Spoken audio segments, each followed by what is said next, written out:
those two men he was talking about, a friend and his friend were people. They were gay, and I was there to help the one guy with a book about him being gay.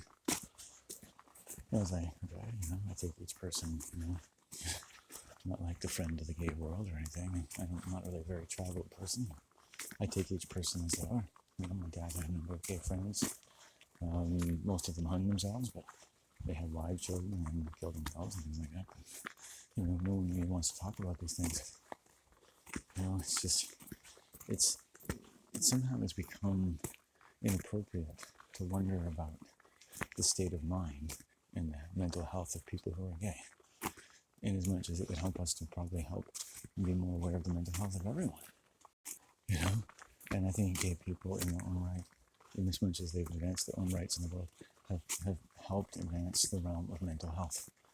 Probably in not all respects, but a good deal of use of mental health services and improved them, maybe improved them more than I know I ever think those services are quite inappropriate. One of the other reasons for that, though, is that a lot of people who are gay have been sexually abused or pressed into just inappropriate animal conditions, which are basically commensurate with sexual abuse. You take away humans enough safety, you basically rape them. It's not like the same as rape, but when something does that at all, it just basically raped you, okay? Whether we can quibble about how violent one is compared to the other, you live with the effects either way. Right? At the bed say, well, at least they didn't penetrate me, completely. Well, they're perfectly nice people who penetrate you. And we're nice in many other respects. But there are other aspects that, you really regret letting them do that.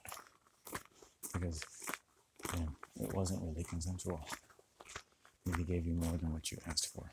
Or they took more than you had to offer, and more than you wanted to give.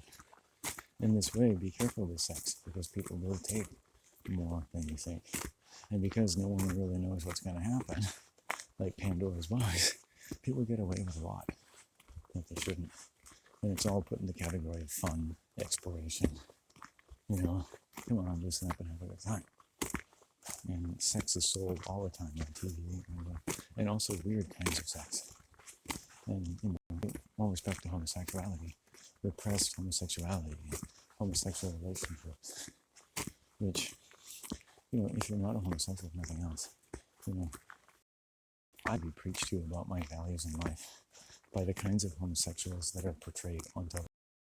Let me put it that way, very specifically. I have no trouble with homosexuals having as much a voice as I am in what this world should behave like and what's wrong with it. But I don't want to be by theatrical presentations of homosexual people. What about you? I don't care. A lot of them seem really nice, but it's not an accurate preparation for being a gay person. That just because they're nice, I think they're okay.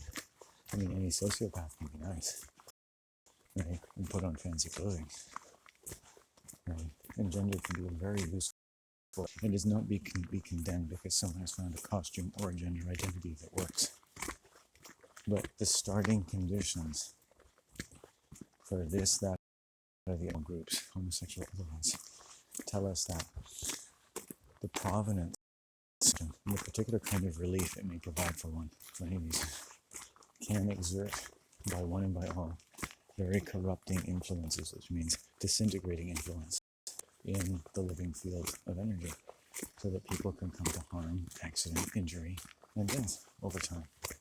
Because there just isn't enough of something to sustain what they might have rightfully expected in the health of how they are treated and how their voices are regarded and their safety. And at the very least, for a week, if we say to the group, hey, look, all your children are having difficult accidents in relationships with domestic abuse. And they go, oh, we don't want to talk about that. That's society is complex, groups are complex, and they have complex range of effects.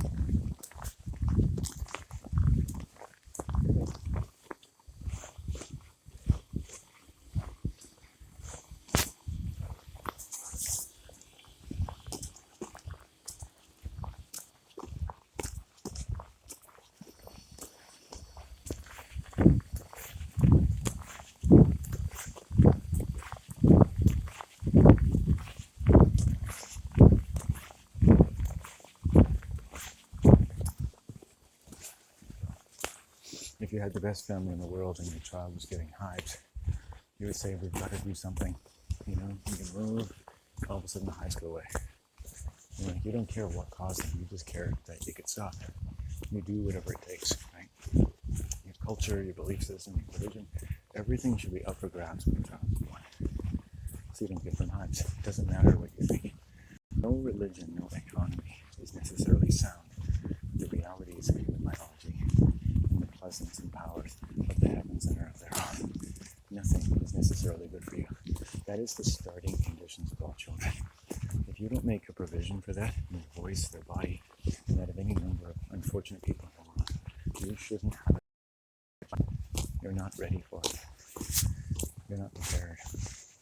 And if you are prepared, it'd be interesting to know how you have been prepared for that, and by what order of experiences and education, trials, challenges, and years of work to be able to make such a provision, to be that flexible, right?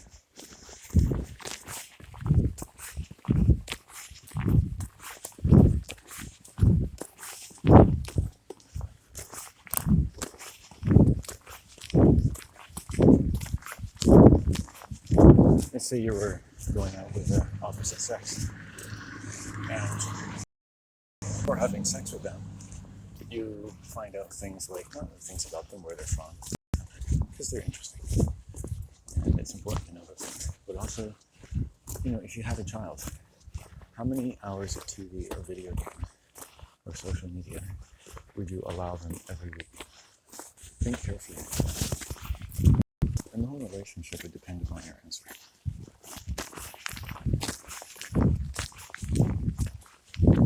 So my answer would be none, really, for the first anywhere from 15 to 21 years of life, maybe even 27, because of the delicacy of the changes in human brain.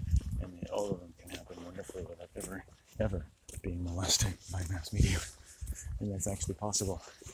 But as they age, I would require more of their consent in age-appropriate ways.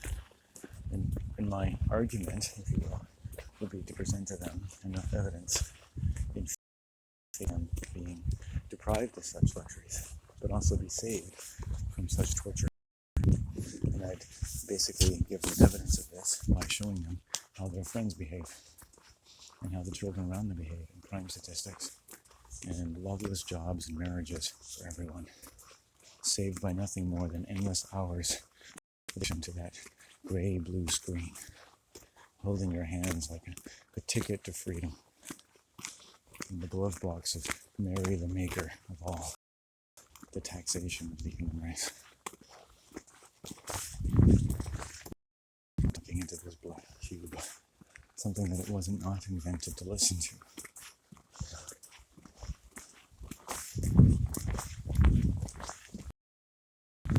I don't think people around here have a culture anymore. I don't think they have a say in anything about the color of the interior and exterior of their homes.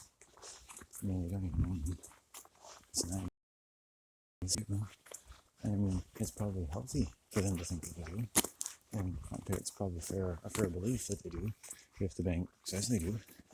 But if you go and examine the ownership papers and the mortgage papers, you'll never find the word owner on any of them. I'll pay you $1,000 to find the word owner on your parents' papers to your house. I'll pay $1,000 for the reoccurrence of that word that is associated with the name of your mother or father at birth on their birth certificate. It isn't going to happen. Right? Words are created to make it look like you own the house. It's in truth the house owns you, and you make it a home. It's basically a very secure prison.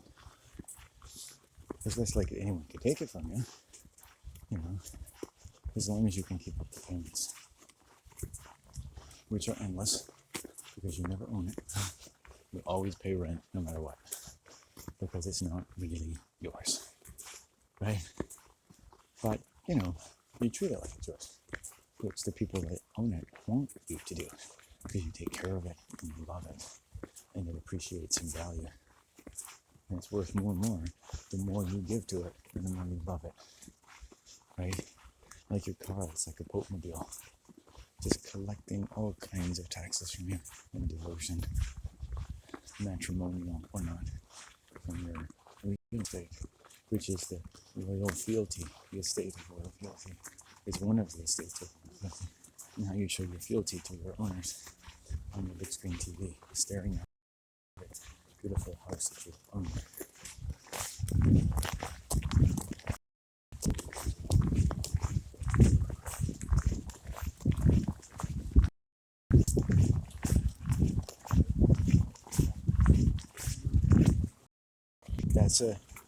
That's a fair belief. You can choose to believe that. It's legal. I find a fair amount of people who disagree with me, and that's the way it should be. Because it's a security. You own it by virtue of the words you give it. You know, you paid the money. Your name is on the mortgage.